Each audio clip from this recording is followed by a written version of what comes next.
High champions, welcome to ಸ್ಪರ್ಧಾ ಗುರುಜಿ YouTube channel. ಈ ಒಂದು ಸೆಷನ್ನಲ್ಲಿ ಪೋಸ್ಟ್ ಆಫೀಸ್ನಲ್ಲಿ ಹಲವಾರು ಹುದ್ದೆಗಳಾಗಿ ಅರ್ಜಿಯನ್ನು ಆಹ್ವಾನಿಸಿದ್ದಾರೆ. ಅದರ ಸಂಪೂರ್ಣ ಮಾಹಿತಿಯನ್ನು ಈ ಒಂದೇ ವಿಡಿಯೋದಲ್ಲಿ ತಿಳಿದುಕೊಳ್ಳೋಣ.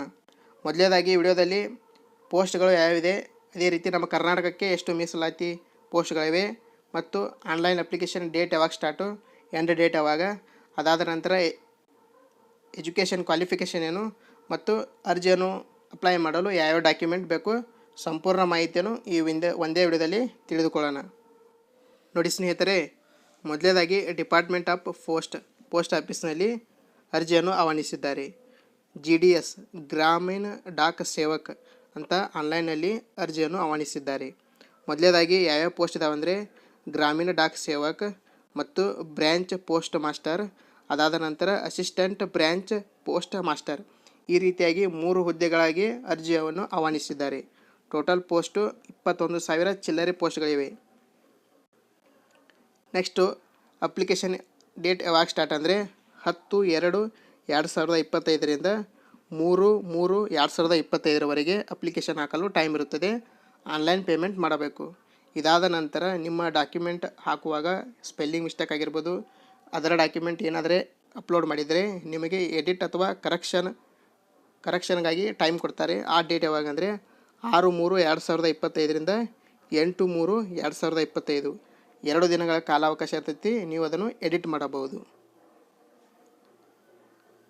Next branch post master BPM ಅಂತ ಕರೀತಾರೆ.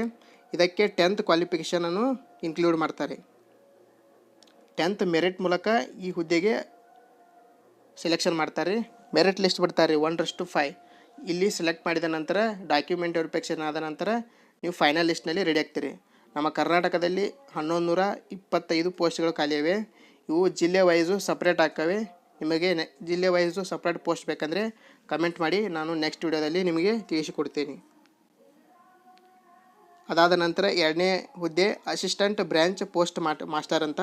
ಇದು ಕೂಡ 10th ಮೇಲೆ ಇದೆ. ಇನ್ನೊಂದು ಡಾಕ್ ಸೇವಕ್. ಇವು 3 ಕೂಡ ಪೋಸ್ಟ್ ಆಫೀಸ್ನಲ್ಲಿ ಅರ್ಜಿಯನ್ನು ಕರೆದಿದ್ದಾರೆ. ಮೊದಲೇದಾಗಿ ಪೇಮೆಂಟ್ ಎಷ್ಟಿರ್ತೈತೆ ನೋಡ್ಕೊಳ್ಳೋಣ. ಮೊದಲೇದು BPM ಬ್ರ್ಯಾಂಚ್ ಪೋಸ್ಟ್ ಮಾಸ್ಟರ್. ಇದಕ್ಕೆ 12,000ದಿಂದ 29,380 ರೂಪಾಯಿ ತನಕ ನಿಮಗೆ ಅಮೌಂಟು ಸಿಗ್ತೈತಿ. ಅದಾದ ನಂತರ ABPM ಮತ್ತು ಡಾಕ್ ಸೇವಕ್ಗೆ 10,000 ಮೇಲ್ಪಟ್ಟು ಅಮೌಂಟ್ ಇರ್ತೈತಿ.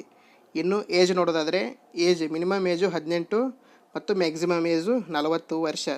ಇದರೊಳಗಾಗಿರುವ ನೀವು 10th ಮೇಲೆ ಒಂದು 85 ಅಬೋವ್ ನಿಮ್ಮದು ಪರ್ಸೆಂಟೇಜ್ ಆಗಿದ್ದರೆ ನೀವು ಖಂಡಿತವಾಗಲೂ ಒಂದು ಚಲೋ ಆದ ಡಿಸ್ಟಿಕ್ಕಿಗೆ ಅಪ್ಲೈ ಮಾಡಿರಿ, ನಿಮ್ಮದು ಮೆರಿಟ್ ಕೂಡ ಕುಂಡ್ರಬಹುದು. ಇದಾದ ನಂತರ ನಿಮಗೆ ಏಜ್ ರಿಲ್ಯಾಕ್ಸೇಷನ್ ಕೂಡ ಇರುತ್ತದೆ. ನೆಕ್ಸ್ಟು ಎಜುಕೇಷನ್ ಕ್ವಾಲಿಫಿಕೇಷನ್ ಅಂದರೆ ನೀವು ಯಾವುದೇ ಬೋರ್ಡ್ನಲ್ಲಿ 10th ಪಾಸಾಗಿರಬೇಕು. ಯಾವುದೇ ಬೋರ್ಡಲ್ಲಿ 10th ಪಾಸಾಗಿರಬೇಕು.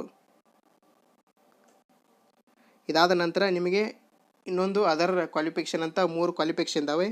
ಮೊದಲನೇದಾಗಿ ನಾಲೆಜ್ಮೆಂಟ್ ಆಫ್ ಕಂಪ್ಯೂಟರ್ ಬಗ್ಗೆ ಸಂಪೂರ್ಣ ಮಾಹಿತಿ ಇರಬೇಕು. ಇದಾದ ನಂತರ ಸೈಕ್ಲಿಂಗ್ ಬಗ್ಗೆ ನಿಮಗೆ ನಾಲೆಜ್ ಇರಬೇಕು. ಅದಾದ ನಂತರ ಇದು ನಡೆದಿದೆ.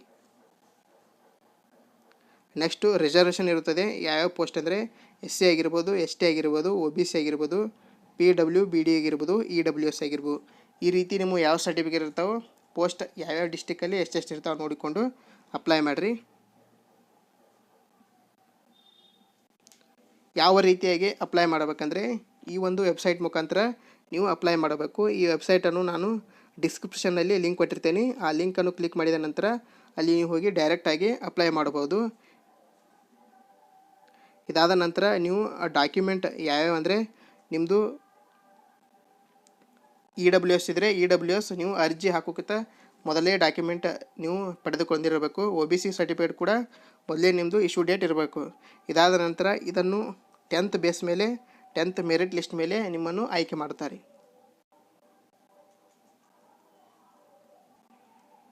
ನೋಡಿ ಸ್ನೇಹಿತರೆ, ನೀವು ಒಂದು ವೇಳೆ ಡಾಕ್ಯುಮೆಂಟ್ ವೆರಿಫಿಕೇಷನ್ಗೆ ತಲುಪಿದರೆ ಅಲ್ಲಿ ಯಾವ ಡಾಕ್ಯುಮೆಂಟ್ ಹೋಗ್ಬೇಕಂದ್ರೆ ಮೊದಲನೇದಾಗಿ ಮಾರ್ಕ್ಶೀಟ್ ಅಂದರೆ SSLC ಇದು ಮಾರ್ಕ್ಶೀಟ್ ಒರಿಜಿನಲ್ ಒಯ್ಯಬೇಕು. ವಿತ್ ನೀವು 2 ಸೆಟ್ಟು ಜೆರಾಕ್ಸ್ ಮಾಡಿಸ್ಕೊಂಡು ಅಟಿಸ್ಟೇಡ್ ಮಾಡ್ಕೊಂಡು ಹೋಗಬೇಕು.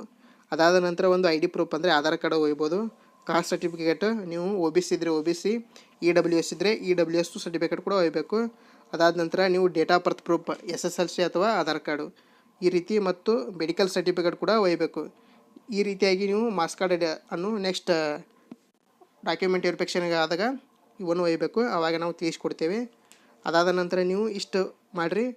ನಿಮಗೆ ಏನಾದರೂ ಡೌಟ್ ಇದ್ದರೆ ನಮ್ಮ ಯೂಟ್ಯೂಬ್ ಚಾನಲ್ಲಿ ಈ ಒಂದು ಕಮೆಂಟ್ ಮಾಡಿರಿ, ನಾವು ಅದನ್ನು ಬಗೆಹರಿಸ್ತೇವೆ.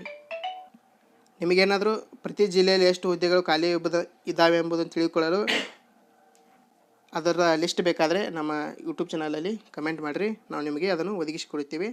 ಈ ಮಾಹಿತಿ ಇಷ್ಟ ಆದರೆ ನಿಮ್ಮ ಸ್ನೇಹಿತರಿಗೆ ಶೇರ್ ಮಾಡಿ.